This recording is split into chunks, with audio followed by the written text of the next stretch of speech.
আমি ভারতকে বলবো, আপনি ভেবেছেন কি যে আপনাদেরকে ভয় পাই? বাংলাদেশের মানুষ ব্রিটিশকে ভয় পায় নাই, পশ্চিম পাকিস্তানের কামান এবং ট্যাঙ্কে ভয় পায় নাই। আর বাংলাদেশের মানুষ ভারতকে ভয় পাবে? থোড়াই কি আর করে? কোনোদিন না। আমরা ভারতকে থোড়াই কি আর করি? আমরা কোনোদিন ভয় পাই নাই, পাবো না। গার্মেন্টস শ্রমিক আন্দোলন বাংলাদেশ কর্তৃক আয়োজিত আজকে এই সেমিনারের সম্মানিত সভাপতি, সর্বস্তরের শ্রমিক ভাইয়ের আমার,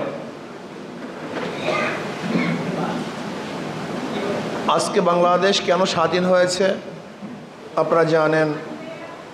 সাম্য, মানবিক মর্যাদা, সামাজিক ন্যায় বিচার প্রতিষ্ঠিত করার জন্যই এদেশ স্বাধীন হয়েছে। সাম্য, সমান অধিকার ভোগ করবে, যেখানে মালিক এবং শ্রমিকদের মধ্যে সাম্যতা থাকবে, তাদের বেতনের মধ্যে সাম্যতা থাকবে, তাদের অধিকারের মধ্যে সাম্যতা থাকবে, শ্রমজীবীরা শ্রম দিবে যেন তারা শ্রমের বিনিময় ন্যায্য প্রাপ্তি পায়। এর জন্যই আন্দোলন হয়েছে, সংগ্রাম হয়েছে। শ্রমিকদের দাম সবচেয়ে বেশি, খাস করে বাংলাদেশের গার্মেন্টস শ্রমিক, তারা আমাদের কাছে অনেক বেশি দামি, অনেক বেশি সম্মানিত, অনেক বেশি গুরুত্বপূর্ণ। এর কারণটা কি? রেমিটেন্সের অধিকাংশ এই শ্রমিকদের মাধ্যমেই আমাদের বাংলাদেশে আসে। আমাদের অর্থনীতির ভারসাম্য রক্ষা করে এই গার্মেন্টস সেক্টর। যেহেতু গার্মেন্টস সেক্টর আমাদের বাংলাদেশের অর্থনীতি মজবুত করে, শক্তিশালী করে, এর জন্য দেখবেন গার্মেন্টস নিয়ে বিভিন্ন ষড়যন্ত্র চলতেছে। যারা আমাদের দেশের শত্রু, এই মানবতার শত্রু, আমাদের দেশকে যারা অস্থিতিশীল করতে চায়, তারা গার্মেন্টস সেক্টরের সব সময়তেই সুস্থ পরিবেশ রাখতে চায় না। বিশৃঙ্খলা, মারামারি, হরতাল, অবরোধ, কাটাকাটি, ভাঙচুর, গার্মেন্টস বন্ধ করা, বিভিন্ন আন্দোলন করে এই সেক্টরকে ধ্বংস করার চক্রান্ত করতেছে। কেন? শ্রমিকরা তাদের ন্যায্য প্রাপ্তি পাচ্ছে না। কেন পাবে না? এর কারণ কোথায়? বহুত কারণ আছে। সব সিন্ডিকেটের মাধ্যমে দেশটাকে ধ্বংস করার চক্রান্ত চলতেছে। যেই গার্মেন্টসের প্রয়োজন ছিল 1000 কোটি টাকা, তাকে দেয়া হয়েছে 4000 কোটি টাকা। যেই গার্মেন্টসের প্রয়োজন ছিল 2000 কোটি টাকা, তাকে দেওয়া হয়েছে 8000 কোটি টাকা। মানি প্রয়োজনের চেয়ে তাকে দেওয়া হয়েছে অনেক বেশি। আবার গার্মেন্টস মালিক যেই টাকাগুলি ব্যাংক খাত থেকে নিয়েছে কন্ট্রাক্টের মাধ্যমে, এত % টাকা দেওয়া হবে, তুমি আমাকে এত লোন দাও। দেখা যায় উৎপাদনের চেয়ে আমার ইনভেস্ট অনেক বেশি। সেখানে এক সমস্যা। এরপরে সমস্যা কি?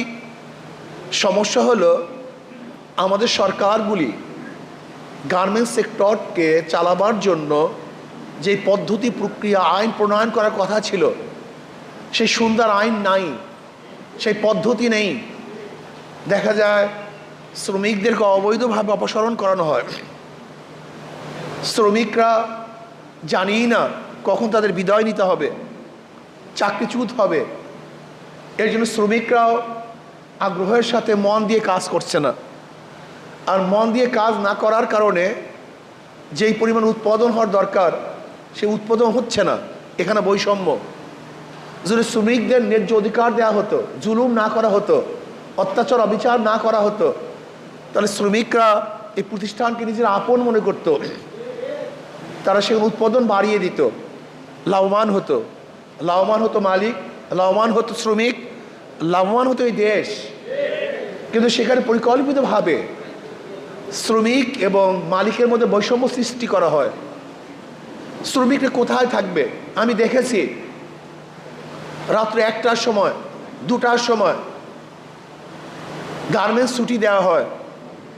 আমার মা বোনেরা সে রাত 2টার সময় রাস্তায় কোথায় যাবে, কি অবস্থায় থাকবে, গাড়ি থাকে না, যানবাহন থাকে না, তাদের নিরাপদ কোনো আশ্রয়স্থান থাকে না। এটা হবে কেন? আমি মনে করি শ্রমিকদের জন্য, খাস করে আমার বোনদের জন্য নিরাপদ আশ্রয়স্থান করা দরকার। যেমন এই গার্মেন্টসের অধীনে যেখানে শ্রমিকরা থাকবে তাদের জন্য স্থাপনা করা দরকার। যদি গার্মেন্টসের অধীনে স্থাপনা করা হতো তাহলে আমার মা বোনেরা রাত 2টায় 3টায় নিরাপদ অনিরাপদ অবস্থায় রাস্তায় নামতে হতো না। তাদের শ্রম আরও বাড়ানো হতো, তাদের প্রাপ্তি যদি আমরা আরও বাড়িয়ে দিতাম তাদের কাজের প্রতি আগ্রহ আরও বাড়ত। এর জন্য আমি মনে করি মালিক এবং শ্রমিকদের মধ্যে যে দূরত্ব আছে এই দূরত্ব কমাতে হবে। যে সমস্ত মালিক ভেঙে গেছে, বিদেশে চলে গেছে, এই প্রতিষ্ঠান ছেড়ে দিয়ে কেন গেছে? কারণ তার কোনো লস নাই তো। সে এখানে ইনভেস্ট করছে 1000 কোটি টাকা, ব্যাংক থেকে নিয়েছে 2000 কোটি টাকা, 5000 কোটি টাকা। এই টাকাগুলি কাদের? এই বাংলাদেশের জনগণের। এই পরিকল্পিতভাবে সিন্ডিকেট করে আমাদের অর্থনীতিকে ধ্বংস করার চক্রান্ত বিগত দিনে চলতেছে।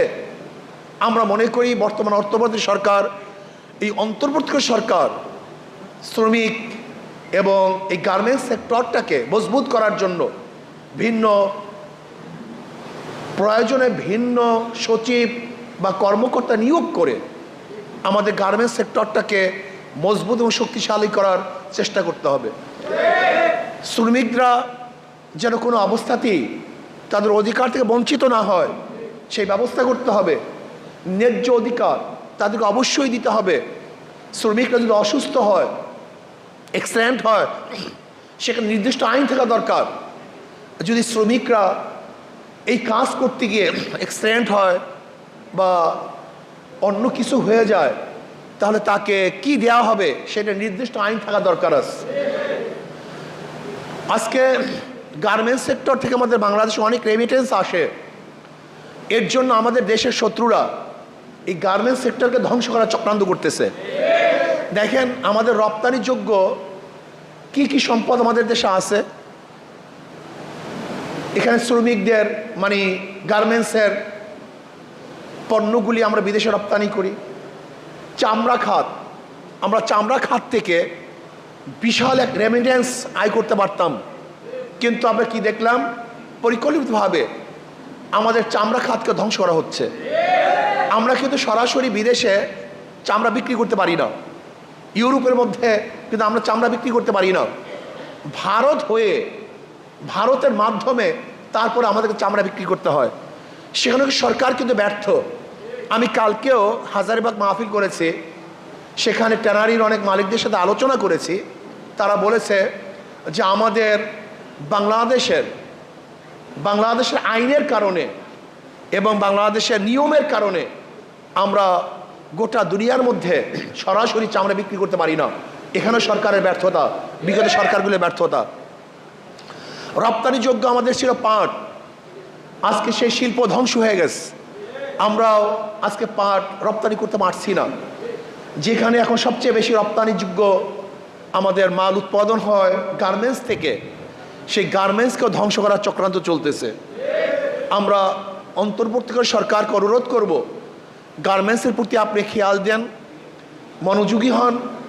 গার্মেন্টসের মধ্যে যেই সমস্ত ঝামেলা চলতেছে, শ্রমিকরা যেই দাবি দাওয়া নিয়ে, ন্যায্য দাবি দাওয়া নিয়ে যে আন্দোলন করেছে, অবশ্যই শ্রমিকদের ন্যায্য দাবি দাওয়া অবশ্যই আদায় করতে হবে, অবশ্যই দিতে হবে তাদের প্রাপ্তি।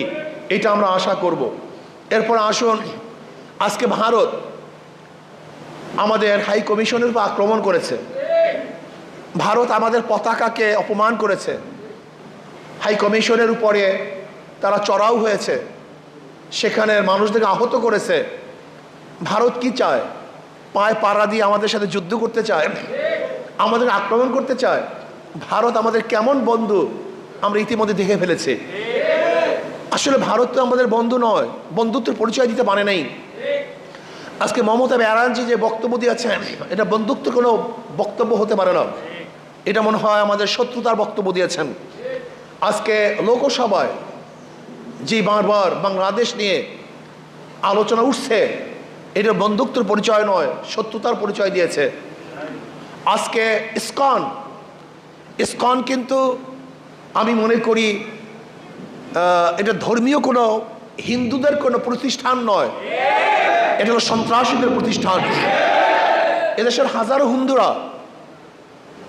হিন্দুরা দেশপ্রেমিক, তারা দেশ, এই মাটি ও মানুষের কথা বলে, তারা এই দেশ নিয়ে ভাবনা করে, এই দেশের উন্নয়নের চেষ্টা করে। কিন্তু ইসকন কিন্তু এই দেশ নিয়ে চিন্তা করে না, বরং দেশকে অস্থিতিশীল করার চক্রান্ত করে। যদি ইসকনের সদস্যরা বাংলাদেশের নাগরিকই হয়, তাহলে তারা কেন দাবি জানাবে যে ভারতকে হস্তক্ষেপ করতে হবে, ভারত হস্তক্ষেপ করে এটা সমাধান করবে? কেন আমাদের দেশে কোর্ট নাই? আমাদের দেশ কি হাইকোর্ট নাই, সুপ্রিম কোর্ট নাই? তাহলে আপনি কেন আমাদের দেশে নির্ভর করছেন না? আমাদের দেশের বিচারের উপর আপনি কেন নির্ভর করছেন না? তার মানে আপনি আপনাকে এই দেশের নাগরিক মনে করেন না। আপনি হয়তো বা কোনো দেশের এজেন্ডা পালন করার জন্য চেষ্টা করতেছেন, কোনো দেশের এজেন্ডা বাস্তবায়নের ষড়যন্ত্র করতেছেন। আমি ইসকনকে বলবো, আপনি যে ষড়যন্ত্র করতেছেন, বাংলাদেশের জনগণ বারবার হাজারো ষড়যন্ত্র রুখে দিয়েছে, নস্যাৎ করেছে। ব্রিটিশরা ষড়যন্ত্র করে টিকতে পারে নাই, পাকিস্তানেরাও টিকতে পারে নাই, ফ্যাসিস্টরাও টিকতে পারে নাই। আপনি যে ষড়যন্ত্র করতেছেন, বাংলাদেশের জনগণ ঐক্যবদ্ধ হয়ে আপনার সমস্ত ষড়যন্ত্রকে ধ্বংস করে ফেলবে ইনশাআল্লাহ। প্রিয় ভাইয়েরা আমার, আজকে বাংলাদেশ নিয়ে ভারতের বক্তব্য স্পষ্ট আন্তর্জাতিক আইনের পরিপন্থী। ভারতের বক্তব্য এটা আন্তর্জাতিক আইনের লঙ্ঘন। ভারত আমাদের উপরে যুদ্ধ চাপিয়ে দেওয়ার ষড়যন্ত্র করতেছে, স্পষ্ট হুমকি দিচ্ছে। আমি ভারতকে বলবো, আপনি ভেবেছেন কি যে আমরা আপনাদেরকে ভয় পাই? বাংলাদেশের মানুষ ব্রিটিশকে ভয় পায় নাই, পশ্চিম পাকিস্তানের কামান এবং ট্যাঙ্কে ভয় পায় নাই। আর বাংলাদেশের মানুষ ভারতকে ভয় পাবে? থোড়াই কি আর করে? কোনোদিন না। আমরা ভারতকে থোড়াই কি আর করি? আমরা কোনোদিন ভয় পাই নাই, পাবো না। যদি আপনি ফার্দার আমাদের দেশের বিরুদ্ধে ষড়যন্ত্র করেন, বহুত কিছু করেছেন, আপনার 5টা গোলামকে বাংলাদেশের নেতৃত্বে বসিয়েছেন, এই বক্তব্য আমার না, আপনাদের দেশের সাংবাদিকরা বক্তব্য দিয়েছে যে আমাদের দাসী যদি আমাদের কাছে চলে আসে, সে দাসী শব্দ ব্যবহার করেছে, গোলাম শব্দ ব্যবহার করেছে, কর্মচারী শব্দ ব্যবহার করেছে। ফ্যাসিস্ট সরকার তো বাংলাদেশের সরকার ছিল না, এটা ভারতের 5টা গোলাম ছিল। অথচ ভারতের উচিত ছিল এই দেশের সাথে সম্পর্ক করা, এই জনগণের সাথে সম্পর্ক করা, কোনো দল বা কোনো ব্যক্তির সাথে সম্পর্ক নয়। দেশের সাথে দেশের সম্পর্ক থাকবে, দেশের সাথে জনগণের সম্পর্ক থাকবে। কিন্তু না, আমরা কি দেখেছি? ভারত বাংলাদেশের সাথে সম্পর্ক করে নেই, এই জাতি এই মানুষের সাথে সম্পর্ক করে নেই।